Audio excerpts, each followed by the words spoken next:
Since you're new to H&R Block, we'll look at your returns from the last 3 years for any money your last guy might have missed, for free. I could get money back from last year? You could. We'll find any mistakes. Could have really used that 2 years ago when I dated that mistake for 5 months. Don't leave money on the table. Switch to H&R Block and get a free Second Look review. Second Look is included at no additional cost with the purchase of tax preparation. Results vary. All tax situations are different. Fees apply if you have us file an amended return. You are listening to Women's Running Stories, where exceptional women runners share inspirational stories about their running experiences. I love running. I love it so much. It never gets old. Obviously, I have bad days, days where you're like, man, my legs feel like 50 pounds each and I'm exhausted. But I would say for the most part, I just have a great time when I'm running. It's almost like a meditation. It's just me and the pavement. And sometimes music, sometimes podcast, but it's just that time that I can really actually dedicate to myself and no one else. I'm a mom, so I'm not being needed for anything. It's a time away from work where I can just focus on me. I just really like it. So, my name is Mayra Garcia. I'm 32 and I currently live in Maryland. I live in Baltimore County and I'm a mom of one. My daughter is 4.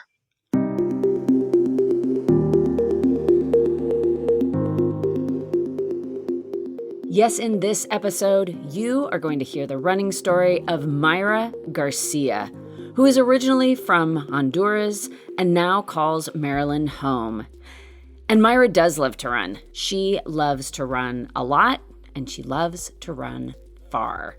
This sport is a big part of her life these days.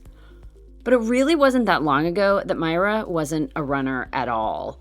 How she got to where she is today, having run marathons and trail ultras, and looking forward to even bigger challenges, is what this story is all about. But before we hear more from Mayra, I want to welcome you to Women's Running Stories. I am Cherie Louise Turner. I am the host and producer of this podcast. And I'm really happy you're here. I love this story. It was so fun to talk to Mayra. She is so enthusiastic about running. And yeah, it's just been life-changing for her. And it was really cool to hear all about it. And also, right up top here, I want to thank Kira Smalls. She's the executive director of the Running Industry Diversity Coalition, also known as the RIDC. And they do great work in the running industry to promote diversity, which, of course, we need now more than ever. I will put a link to the RIDC in the show notes so you can learn more about them and the great work that they do. And so, yeah, thank you to Kira once again for suggesting an incredible woman runner to feature on Women's Running Stories. Kira also introduced me to Nasima Palmer, and, I'll go ahead and link to her episode too. Nasima's story is also amazing. All right, now let's get into Mayra's story.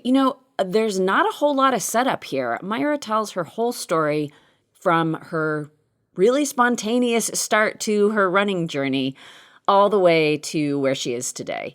One small thing I wanted to mention before we get going is that Mayra does mention that she has a run streak. And just for some clarity, a run streak is just what it sounds like. You run every single day, and the minimum amount is 1 mile. All right, let's get to it.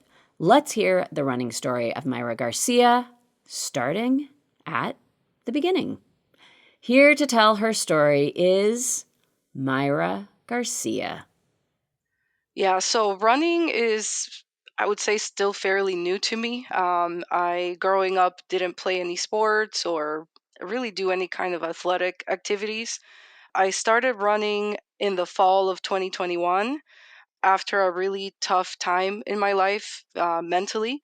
And I was at the time coping with alcohol a lot, and I decided to quit drinking.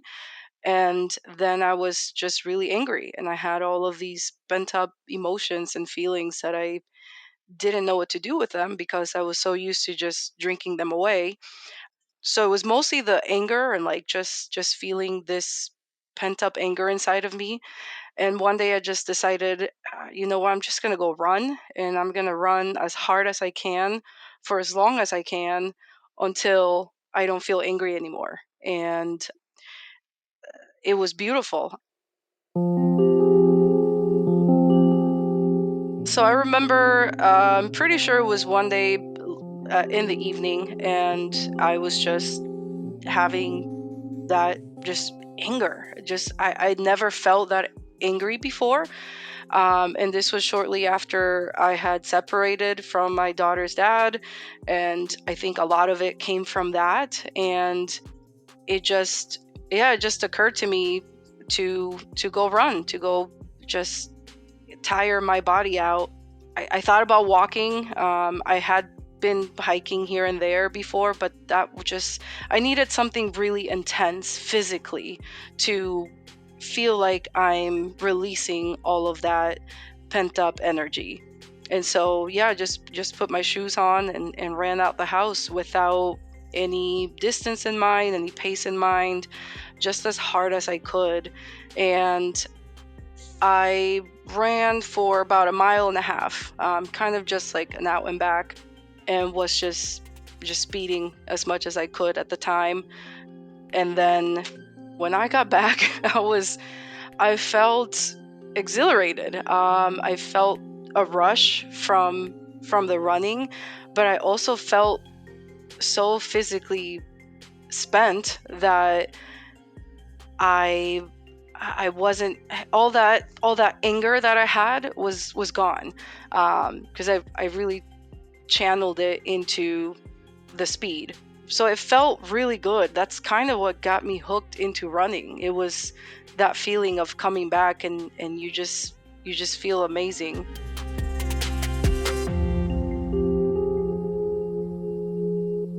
And so it started off with that, and then I would just kind of do it like, if I'm feeling like I'm having, a bad day, or I'm just not feeling good mentally, struggling, and I would just take off and run. And I'm running in old running shoes, really just sneakers. They weren't even running shoes, just a random pair of shoes that I had. So it wasn't anything, fancy. It was just me lacing up to go deal with what I was feeling.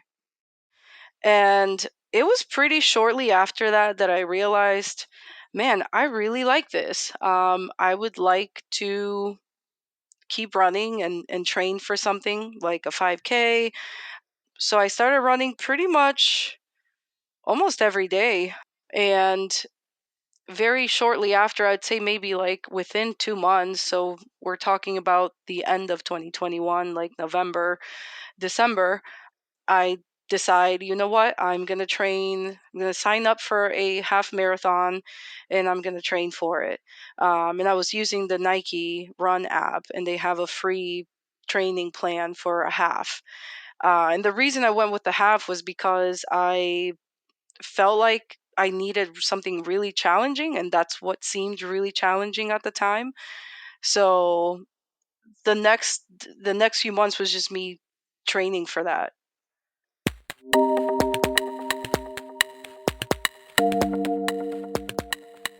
So because I was using the Nike app, the Nike Run app, I just ran across the training plans, and they had one for a 5K, a half, and a full marathon.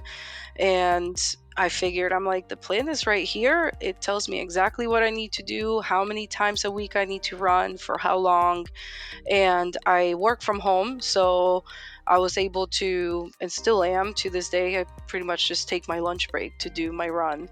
And I think at that point in my life, I was really craving something to look forward to, something to work for besides, like, my job, something for me that challenged me. And so this training plan really gave me that structure, and it took the stress off of figuring out, okay, well, I want to run half a marathon. That seems really daunting, and I don't know how to do that, but just seeing it right there, it just really made it easy for me to jump right in. And for a long time, it was just me and the Nike app, and I would play. So it's like a built-in workout, and the coach talks to you, and they have different speed workouts, and they talk you exactly through what you need to do. And I liked it that way. I liked that it was just me. And as a mom, that was my time to spend with myself to do something that I really enjoyed. So to at the beginning, I wasn't looking for community or other people to run with. I actually don't even think I knew that they were things such as a run club at that time.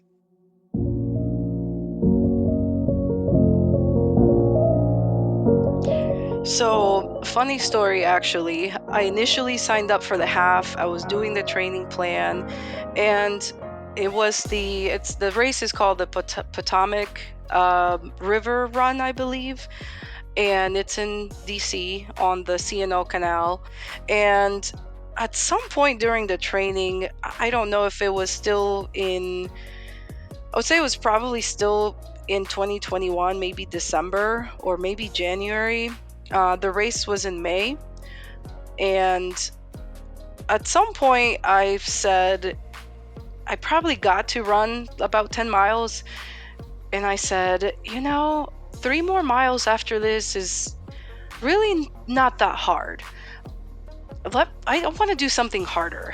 So I actually changed, it's still the same race, but I changed my distance from a half to a full. And then I start training for the full. And so now, I'm like, you know what? Yeah, I need something harder. Let's do the full. I think I can do it. I start training for the full. I change my training plan, and the mileage keeps increasing every month.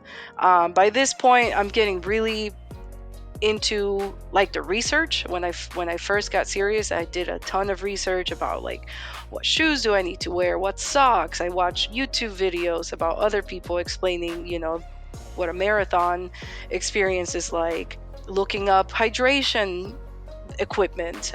So I started off with like just a hydration belt around my waist with two bottles on the side, and then a zipper thing in the front. Which, looking back, that was the worst. But I didn't know any better. So yeah, so I got really into it. I went to the store to get fitted for shoes. I got my first pair of running shoes. I actually trained the whole training period. I wore the same pair of shoes for every single run. I didn't know that people got fast shoes. So and then I did the race in the same shoes that I trained in. I didn't have anything special. I just basically try to get the basics: shoes, hydration, gels. Like, once I figured out, okay, I need to do a full, and then watching the videos, I've heard people talk about, oh, you need to eat gels. And I'm like, gels? What are gels? So now I'm researching gels, and I get a bunch of goo gels, and I started training with those. And yeah, it was tough. Once I got to like my training run where it was 20 miles for that weekend, I remember feeling very intimidated by that distance, and it seemed really daunting. And I actually had gotten sick before that, so I kind of threw my training plan off a little bit. So I was feeling really nervous. I'm like, am I going to be able to do this? And I finished the run, and I was in tears. Same thing happened when I ran my first half. Like, during the training for the full, I had to run a half, of course. And the very first time running that distance, I was bawling my eyes out by the time I finished. And it was just a regular training run, but I was in so much pain. It hurt. It hurt really bad. The shorts I was wearing made me chafe in my inner thighs really bad, to where I was actually bleeding. It was really hot out that day. And I was just, yeah, I just felt so hard to run 13 miles. And then by the time I finished, it was a combination of the discomfort, but also the happiness, I don't know, that feeling of, oh my God, I actually did that. It was amazing.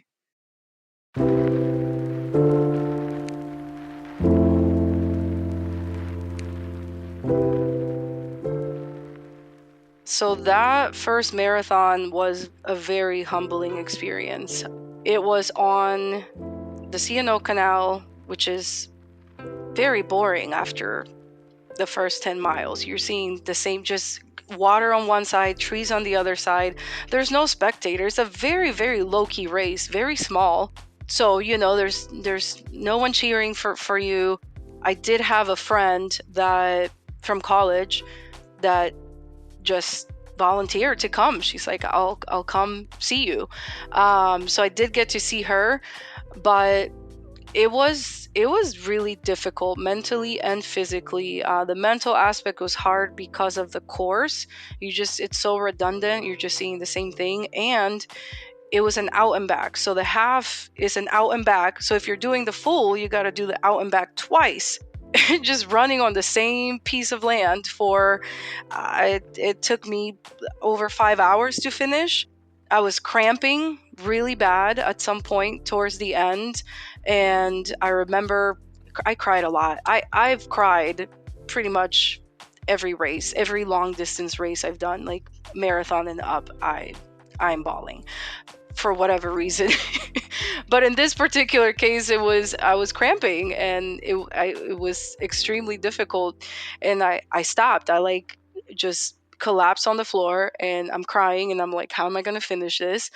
And there's a woman passing by, and she's like, come on, you can do it, get up, you have to keep moving, you can't stop. And I'm like, but it hurts. And she's like, no, but it's going to get worse. So I'm like, okay, let me get up. I didn't know that either. I didn't know you're supposed to keep moving. So I just start walking. I just, try to walk as much as I can. And then I try to pick up the pace again.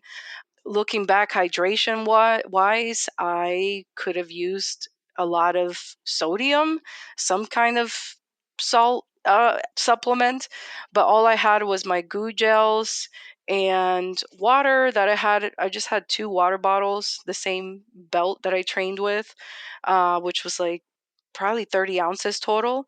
And that wasn't enough water, honestly, even with the refills.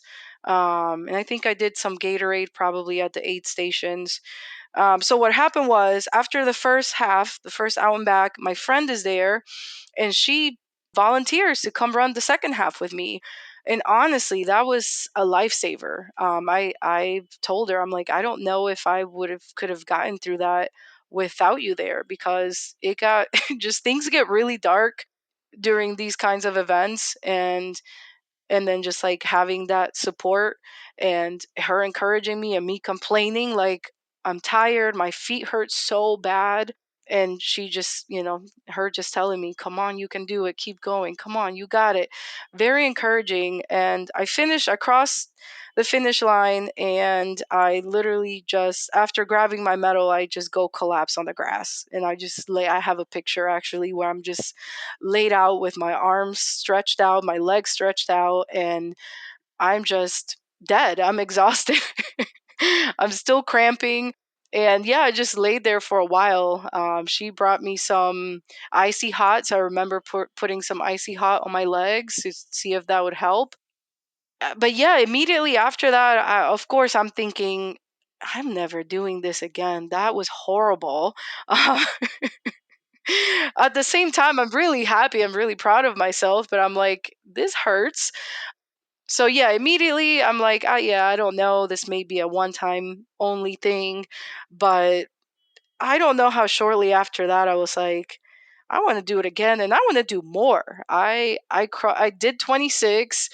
I want to, well, first I wanted to just PR my, that time, and then like I want to see what else I can do.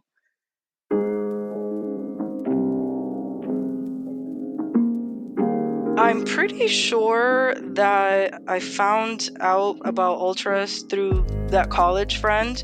So And we're more like acquaintances, honestly. We were never close in college, but we were friends on Instagram, and I would see her run, and she was doing a run streak. She's actually the person who inspired me to do a run streak. So I actually started my run streak right after this first marathon in May of 2022. I had started one before that, and I got to like 60 days, and I had to be hospitalized for a whole week. So I lost that streak. I have a condition where my body attacks itself and it kills my platelets in my blood, and my platelets just plummeted to where they said you need to go to the hospital right now. And I spent a whole week in the hospital, and I was crushed. Like, man, I just started the streak. I just got to 3 months. So yeah, it actually started in 2022.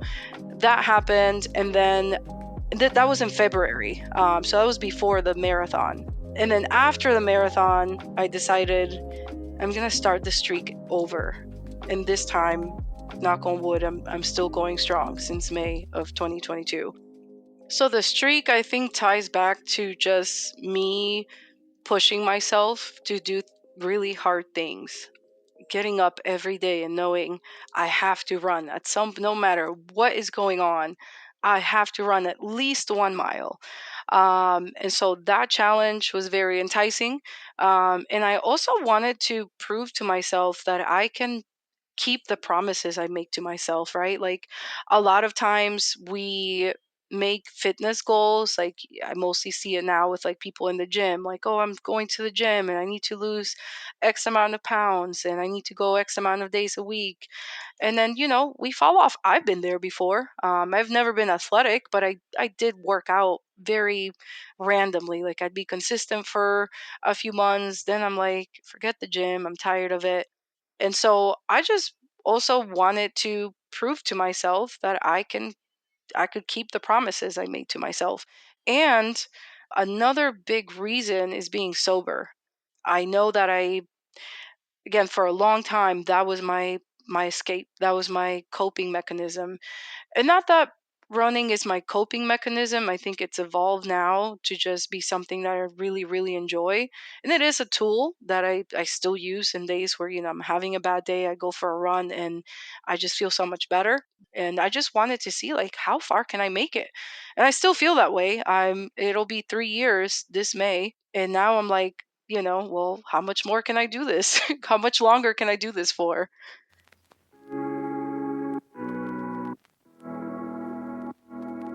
So the first ultra I did was a 50K in Philly, outside of Philly. It's called the Dirty German 50K.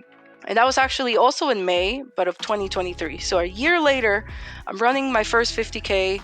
By this point, I have connected with a local running club. They're a tribe called Run in Baltimore. And they have a chat on WhatsApp where, we just talk about random stuff. So I remember going in the chat and saying, like, hey, I am interested in running a 50K. Does anyone have any race recommendations? And someone brought up the Dirty German. And I said, well, that's only 4 hours away from here, so I can easily, travel for the weekend, do the race, come back. So that's how I ended up signing up for the Dirty German in May. And that race was horrible. It was not a good experience. It rained the entire time. It took me over 6 hours, almost 7 hours to finish, and it was a loop, a 15-mile loop. So 15 and some change. So doing that loop twice. And then that race also has a 50-mile distance in which the 50 milers are running the same loop. We're all running the same loop, and it's raining all day. So, at times it's more of a harder rain coming down. Sometimes it's more just like, sprinkling. But the point is, the trail became unbearably muddy. We could hardly run at some points. People were getting wiped out left and right. So that mentally and physically was extremely difficult for me. I also cried a lot during that race. I wanted to be done so bad because running on a muddy trail, it just takes a different toll on your feet and my calves, and just my body was just destroyed. My back was at this point, I had a vest, a running vest, a hydration vest, and that was really bothering me too. Like my back hurt from carrying that. My phone stopped working because I kept taking it out to document. I wanted to document the experience, and I did. At least I have plenty of footage, but my phone, like towards the end, I'd say mile 27, it stopped working. I couldn't do anything with it anymore. And I finished again crying, bawling my eyes out. I I was alone. There was no one there at that point that I knew. So just go sit down on this bench and just look at the river. Like, what just happened? Now I have to go get a new phone. I don't even know how to get back to my Airbnb. So the first thing I did leaving there is finding the closest Verizon store to go get my phone replaced so that I can even make it back to my Airbnb. And I spent like 2 hours at the Verizon store, wet, muddy, gross, like hungry. So, yeah, that was not pleasant.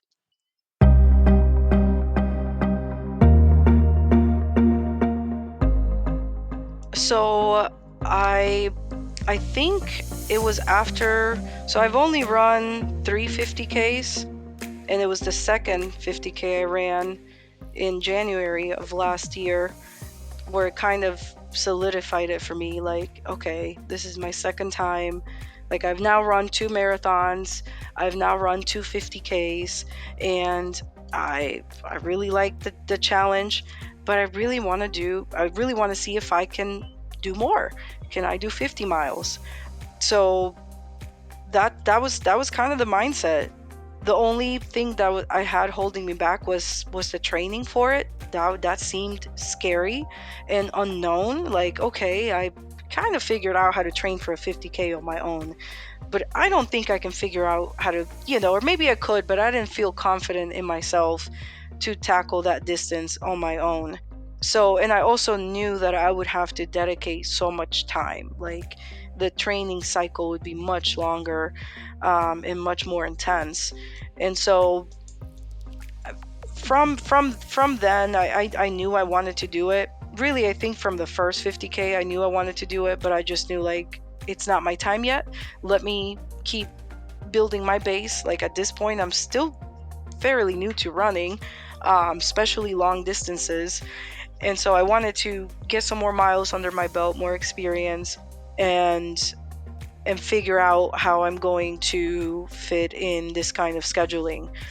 So in the meantime, I did that second 50K in January, which was on a limb. I signed up last minute. There's Believe in the Run Winter Grit and Summer Grit Challenge. It's basically, you just sign up and you challenge yourself to run as many miles as you want and can, during the coldest month of the year and the hottest month of the year. So January, my goal was, well, I want to hit 200 miles. Like, I always want more miles. That's just, I don't know, that's just my thing. I just want to run more and more and more. So I was like, 200 miles, I've never run that much in a month. Let's do it.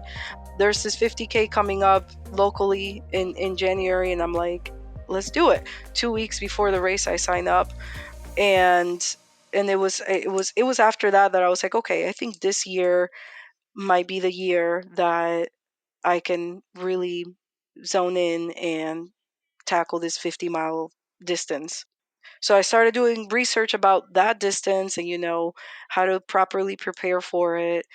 And found I started following more people. I created this running page. I had a personal Instagram page that I've had for years, but I made a new page last year, actually in January, just to post my running journey.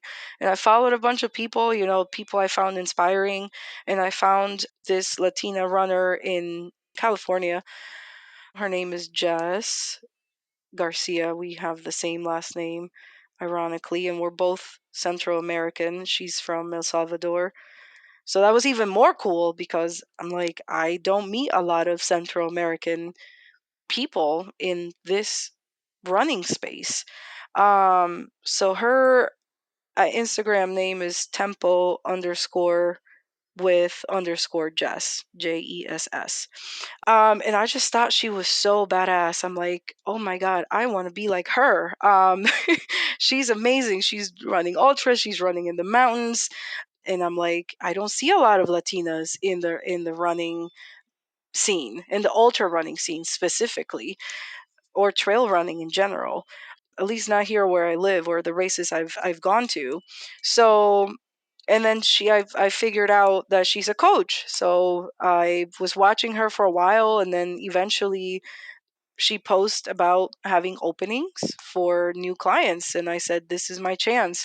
So I hired her to train me for this 50 miler, and that was that training cycle was quite the journey.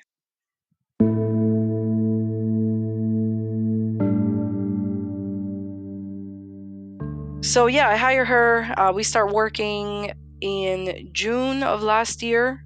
I officially started training, and I would say the hardest thing about that training cycle was the time that I had to dedicate for my runs, because even though I'd ran 50Ks before, I didn't run on trails that much. I would do most of my runs on the road, but for this, my long runs specifically were all on trails, which was, my body was not used to that. I thought I was ready, honestly. I thought, I've done all of this. Why can't I do this? But it was the back to back long run days, like Saturday, hitting 12 miles, Sunday hitting 7 miles, and then you keep going up, 15 miles and 10 miles and 20 miles and 16 miles back to back on the trails was killing me. Some days, I would knock out a run and just feel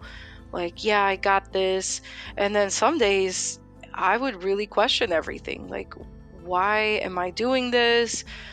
Am I going to be able to finish the distance? I started struggling with back pain, and I still do. I still have back pain, actually. It hasn't gone away.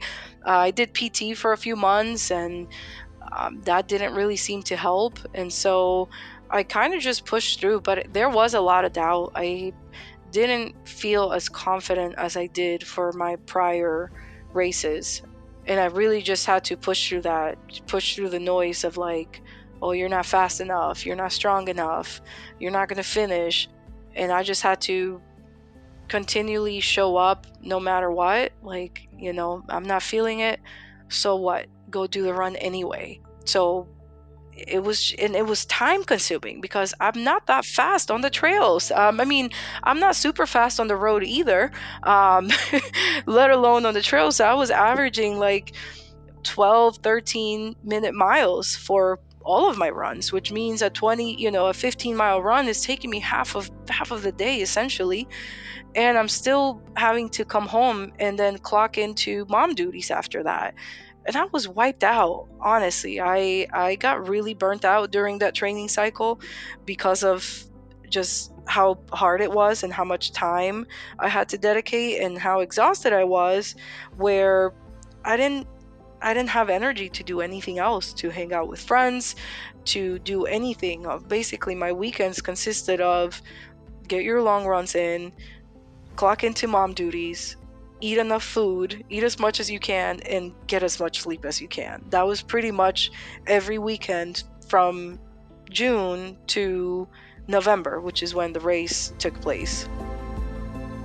So I initially wanted to do the JFK 50 miler because it's here in Maryland and it's like an hour away from where I live. But I kind of talked myself out of that, and I went with a more low-key race.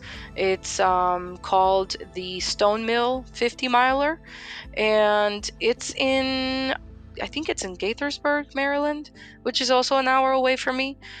But yeah, it's a very low-key race. I convinced another runner that I'd never met before. So I have a lot of, running virtual friends on Instagram, people that I've now followed for a couple years, and we encourage each other, and we see each other's journeys, and it's really cool to have people like that. But I've never met a lot of them, so I reached out to one of them, or I don't know, we were talking and somehow it came up, hey, I'm doing this race, and he had actually signed up for JFK 50, and I kind of convinced him to not run that and to come run the the Stone Mill. And the reason why is because JFK, it like the first 15 miles is on the Appalachian Trail, and it's kind of like very uphill, and then after that you come down and you're just running on the C&O Canal. And I was like, listen, bro, the C&O Canal sucks. I did a marathon there, and it's so boring and it's so flat, and why don't you just come run this race? It's all on trails, regular trails. It's got about the same elevation gain, except it's spread out throughout the whole race. It's cheaper. So yeah, I convinced him, and it was really nice. Also, there were other people from the run club, from A Tribe Called Run, that also signed up. So this was the first race where I actually had a lot of support, as far as just knowing, seeing familiar faces, and knowing that there's people out here that I know running it with me. So with him, we started together. We ran probably the first 10 miles together, and then he kind of took off after that. But that race is the best race that I've ever had. It was hands down the best experience, the strongest I've felt. Very emotional too, because going into it, I had so much doubt. Can I actually do this? And while being there, it just kind of all clicked in. Like, man, I've been working so hard for months, running in the heat. This summer was brutal last year. And it just all felt like it fell into place. Now, the whole race wasn't rainbows and butterflies. I did go through a tough time, like I'd say towards the middle of the race. But once I got through that hump, it was almost like I got, I don't know, a new set of batteries, and I was feeling so energized and mentally very just hype. I was running down, singing, rapping, and just like really elated. I don't know. I've never felt like that in a race before. All of the other races I've done have been very difficult. The other 50K I didn't mention was, weather-wise, it was kind of the same as the first one. It rained. It was like 20 degrees, and that was out west in Oregon, and the mud was different. The mud is like clay and is stuck to my shoes, and then like my feet hurt from that. So, and then the other 50K I ran, same thing, weather issues. So I've run 3, and every single race had a weather issue. The second one, it snowed, it sleeted, it rained, and by the time I finished, my hands were so cold and they hurt so bad. Like, when it just feels like you have pins and needles, or like your hands are getting stabbed. Like, I was in pain. I'm like, I need to go get warm, or I feel like I'm going to get hypothermia. So going into this 50 miler, I was just really hopeful, like, God, please let there be good weather. I don't know if I can make it through another ultra with challenging weather. And I think that was also one of the factors why it was such a good race. The weather was perfect. It was sunny. It wasn't freezing. It started off in like probably 30 degrees, but it warmed up to like 40, and it was just perfect. My nutrition was pretty dialed down at that point. Like, I knew what I was doing. And I think that also helped with my energy levels, just taking in a good amount of sodium and then carbs an hour. So yeah, as hard as it was distance wise, I definitely think that's the best race I've ever ran, and the best I've felt running a race.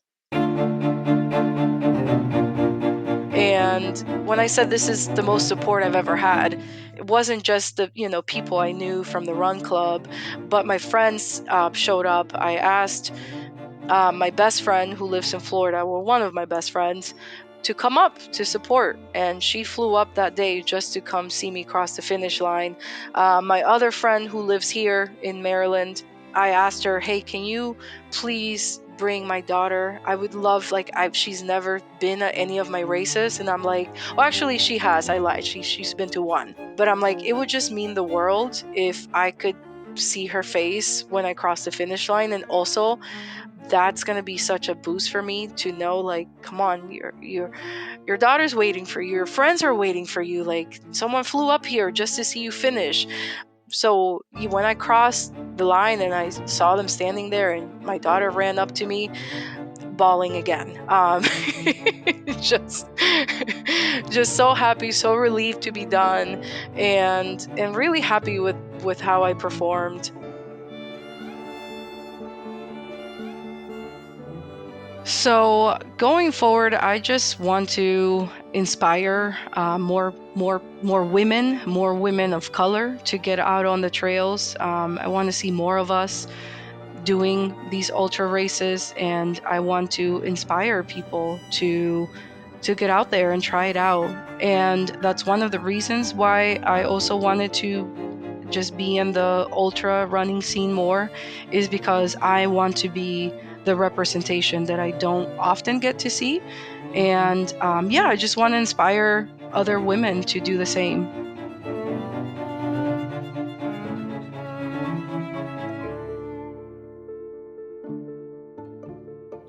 Mayra does want to inspire other women, especially women of color, to get out on the trails and run far. And she's got more big goals for herself as well. Mayra, she just wants to do more and more miles. And her big goal is to run a 100-miler. She's just waiting for the right time when she can commit to the amount of training that is going to require.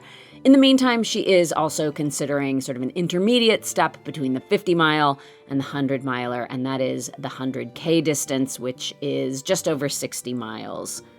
And just in general, Mayra wants to run in the mountains. Big mountains. This journey has definitely sparked her love for getting out on the trails and into the mountains. And that does bring us to the end of Mayra's story on the podcast. But of course, you can follow along on Instagram and see what she is up to. She has a really active, really fun Instagram account that follows her running journey, and I will link to that in the show notes. Just go ahead and look there. And you can go follow Mayra, which I definitely suggest. I will be following her and cheering her on going forward. And thank you so much, Mayra, for coming on the podcast and sharing your story. I really appreciate it. And I'm really excited for whatever comes next for you. Good luck and happy running on the trails. And that is going to do it for me. I am Cherie Louise Turner. I am the host and producer of Women's Running Stories. Thank you so much for coming and listening to this podcast. I always appreciate you being here. And I always appreciate you sharing the podcast with someone else who you know will like these stories too. And until next week, I do wish you healthy, joyful, super strong strides forward. Women's running.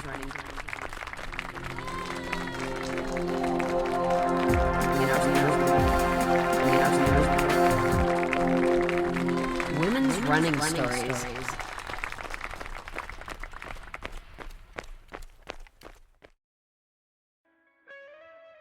Hear Her Sports is a podcast for everyone who loves stories by and about women striving to improve and make a difference in their lives. I am your host, Elizabeth Emery, a former professional cyclist. In every episode, I introduce a female athlete or woman in the business of sport through a thoughtful conversation about who they are and the terrific work they're doing. My guests and I explore the glorious and frustrating issues in sports, history, equity, training, nutrition, and so much more.